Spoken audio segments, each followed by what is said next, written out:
안녕하십니까. 인디패스의 김태입니다. 오늘은 저번 시간에 이어서 여러분들이 DAT를 고득점을 받기 위해서 어느 정도쯤 문제를 이렇게 맞춰야 되는가, 이제 그거에 대해서 한번 얘기를 말씀드리려고 합니다. 그래서 많은 분들이 이제 했었을 때 이 DAT 점수가 몇 개를 맞아야, 몇 개를 틀려야 몇 점이 나오는지를 잘 모르세요. 그래서 이게 신기한 거는 이제 각각의 과목마다 다르거든요. 그래가지고 이제 그 각각의 과목이 달랐었을 때 어떻게 잘해야지 되는지에 대해서 한번 보도록 할게요. 그럼 여기에 있는 것 같은 경우는 아시다시피 이제 DAT 그 오피셜은 아니고요. 이제 그 다른 이제 그 리서치 하는 업체에서 이제 이 자료를 갖고 왔는데 표가 너무 정리가 잘 돼 있어서 그냥 가져와 봤습니다. 그래서 제가 가르쳤던 그 경험에 의했었을 때 이게 맞는 것 같고요. 제가 봤을 때는 거의 뭐 이건 확정적으로 맞다라고 보실 수가 있을 것 같습니다. 기본적으로 이 DAT는 되게 재미있는 게, 여러분들 아시다시피 이거는 이제 상대평가적인 기준이 있어요. 그래서 내가 전부 다 맞는지 다 못 맞는지에 따라 점수가 크게 갈리게 되는데, 그래가지고 DAT에서 고득점을 받기 위해서 가장 중요한 포인트는 이거를 다 맞는지 다 맞지 못하는지에 갈립니다. 그래서 예를 들어 뭐 이렇게 보시면 이제 제너럴 캠 같은 경우는 하나도 안 틀리고 다 맞았었을 때는 30점이 나오는데요. 하나를 틀리는 순간 26점이 나옵니다.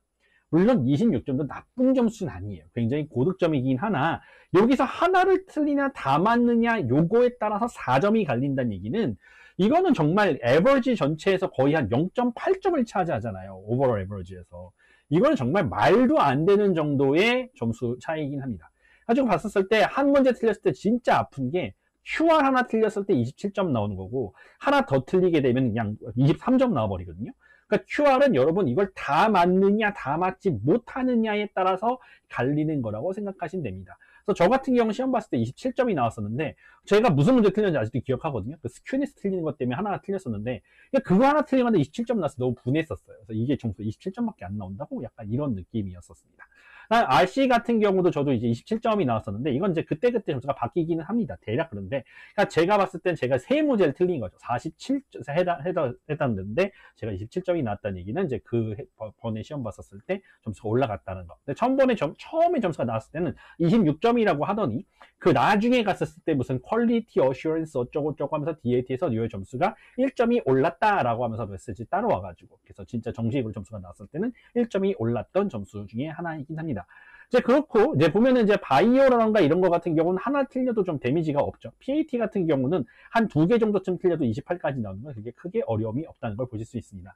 가지고 점수를 잘 받으시려면 무조건 많이 맞추는 게 당연히 답이긴 한데, 또 재미난 건 또 뭐냐면 20점을 받기 위해, 왜냐면 여러분들이 모든 분야의 모든 과목에서 20점을 받게 되시면 제가 말씀드렸다시피 치대를 갈 확률이 굉장히 많이 올라간다고 말씀드렸잖아요. 그러니까 20점까지 만드는 데는 생각보다 그렇게 어렵지 않습니다. 바이오 같은 경우는 한 30문제만 넘기면 되고, 그다음에 제너럴 캠 같은 경우는 한 24개만 맞으면 돼요. 30문제 중에. 그다음에 25개 이렇게 됐었죠.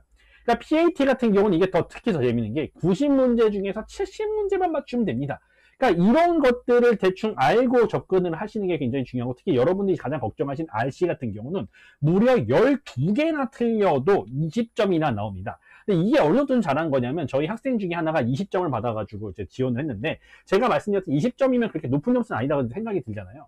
근데 지원한 학교에서 이러더래요. 어떻게 A시원 치고 RC를 20점이나 받았냐? 네가 지원한 학생들 중에서 RC 점수가 제일 높더라. 어떻게 20점을 받았냐? 이런 식의 질문을 한다는 것이죠. 그래서 예를 들어 26점이나 27점 이런 걸 받으시면은 여러분들은 그 자체만으로도 인터뷰를 할 때 거의 무슨 깊은 인상을 남길 수 있는 게 가능하다라는 것입니다.